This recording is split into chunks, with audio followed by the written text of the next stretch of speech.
The Black Ops 6 beta starts in less than 24 hours. I'm going to tell you 10 things that you need to know before jumping into the Black Ops 6 beta. So let's dive right in. The beta starts tomorrow. With the Black Ops 6 beta, we're being introduced to Call of Duty's new Omni movement system. You can sprint any direction you want, you can slide any direction you want, or you can dive in any direction you want. But the most important thing that you need to know about the new Omni movement system in Black Ops 6 is that it's like nothing you have ever experienced. And as a result, yesterday at the Call of Duty Next event, many creators said that they were not able to fully take advantage of the new Omni movement system because it has so much potential and is so different from anything they've ever played before. It's going to take time to master the system. But the good news is Call of Duty kind of predicted that we would struggle to understand the new Omni movement system. Hence what one of the 7 game modes we're getting in the Black Ops 6 beta is. It's an Omni movement training course where players can run through an obstacle course in order to practice the new Omni movement system. And on top of that, after you finish the course, you can play around, test out the Omni movement system in a kind of free-for-all area to your heart's content with this new kind of training course game mode. And speaking of game modes, we're getting 7 game modes in the Black Ops 6 beta. We're getting Team Deathmatch, which sees you eliminating enemy players to earn score for your team. Domination, where you capture, hold, and defend objectives to earn score for your team. We're also getting Kill Order, which is just Call of Duty renaming Bounty from Modern Warfare 2 and Modern Warfare 3. It sees you eliminated the enemy high-value target while keeping your high-value target alive. And the last core game mode we're getting is Hardpoint, which sees you capturing and holding the rotating hardpoint zone in order to earn score for your team. We're also getting a secondary game mode of Gunfight, which will be a 2v2 multiple round game mode where the round only ends when one team is completely eliminated. And on top of this, we're getting 6 brand new maps in the Black Ops 6 beta, and 4 of which are your kind of standard core maps with 2 brand new strike maps. So as far as our kind of 4 core maps, the first map we're getting is Skyline, where you can enjoy a stunning rooftop view at a luxury resort with a penthouse, a lounge, a kitchen, a gym, and a pool. And you can even go down into a panic room to navigate the map or engage in open combat around the pool in a kind of wide open area. We're also getting Rewind, the Liberty Shopping Plaza in Liberty Falls, West Virginia. It offers a unique layout with 2 outer lanes connected by multiple routes through and around shops in the area, as well as a central video store housing several major objectives for the different game modes. The next map I'm the most excited for, Scud. You deploy to a military outpost after the first Gulf War and after kind of a devastating attack. The radar dish and nearby buildings are heavily damaged with smoke filling the air, and you can kind of take cover in this kind of depot headquarters area, or you can flank enemies through literal trenches.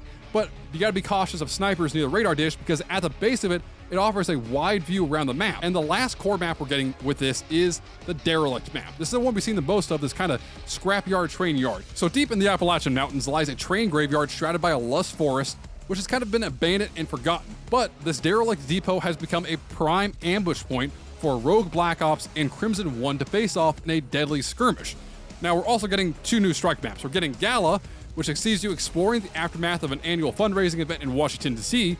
From what we've seen about the campaign, though, this is a fundraising event for Bill Clinton. And on top of that, you can get up on stage or kick back in the lounge area. But every move counts on this tiny map. And the other strike map we're getting is Pit. Burrow into a small subsection of underground mining tunnels in the Vorkuta prison complex and fight enemies in a kind of central cave area right here I'm showing you. You can kind of see above a ventilation shaft cast some natural light over the cave, but the mine tracks within the mine actually kind of circle the main area. This map can see a lot of fighting in these kind of offshoot mine areas, as well as a kind of long-range engagements in this middle cavern area right in the center of the tunnel. Now, one thing I recommend is you climb up on the ladders to reach the overhead vantage points in this kind of large cavern, or you can weave between the mine cars for cover while on the ground. But speaking of cover, we're getting a new way to get cover in Black Ops 6 by taking a meat shield. Black Ops 6 introduces the new body shield mechanic. This allows you to take an enemy hostage when you come up behind them as an alternative to executing. From everything we have seen at Call of Duty Next, this can be quite overpowered, but the limiting factor of a body shield is that you cannot sprint or move quickly while using this kind of human meat shield. And one of the funnier things about the meat shield is that the attacker and the victim will have open comms, allowing both players to talk to each other while you're using them as a body shield. I'm not sure if this is going to be a kind of fun mechanic or really toxic, but regardless, I'm down to try it out. Now, Call of Duty has revealed the full list of perks, and more importantly, they revealed the specialist bonus for choosing all these perks from the same category. So like I'm showing you here on screen, you have perk 1, 2, and 3, and you have green, blue, and red. By choosing all the same color, you'll get the specialist bonus, but let's actually talk about what the specialist bonus are. So first off, the Enforcer Specialist perk, the red one we see here. It basically means when you kill enemies, you will get a temporary buff to movement speed and health regeneration rate. This is for your really active, really kind of fast moving around the map, your SMG players. The Recon Specialist perk is the blue one, which allows you to see enemies through walls for a short time after respawn. It also gives you a HUD edge indicator that flashes when an enemy is outside of your view. You also, as a kind of added bonus, leave no death skulls when killing an enemy, so the opposing team will not know when you kill someone on their team if you're running the Recon Specialist perk.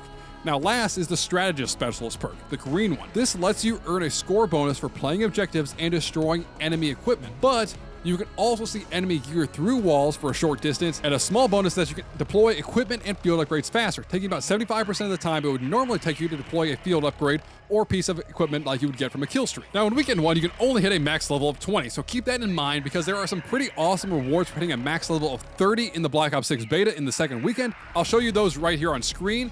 But I have a whole other video talking about everything that's coming in the Black Ops 6 beta. I'll link here at the end of this video. I recommend checking it out just because it gives you all the information you need. Now, the Call of Duty franchise is bringing 3 cool features back to Black Ops 6. The first is map voting. While it's not a new feature in recent years, in the last 2 years, Call of Duty kind of really cemented the fact that players prefer the ability to vote between an option of maps for the next round of play. This is something a lot of Call of Duty players were kind of asking for. It's a nice little addition to the game that kind of helps to bring up that playability and replayability of all these times. It's a nice little feature that helps kind of bring back the replayability of Black Ops 6. But we're also getting the best play cam instead of a final kill cam. This basically shows us the greatest moments from one of the players on the winning team during the game.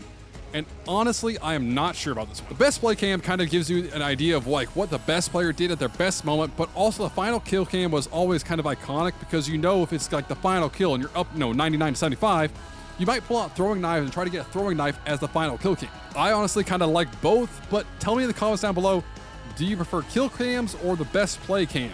And regardless, let's move on. Last but not least, Call of Duty is bringing back the cool feature of the Black Ops series in the form of the Winner Circle, showcasing the 3 best players on the winning team after the game ends.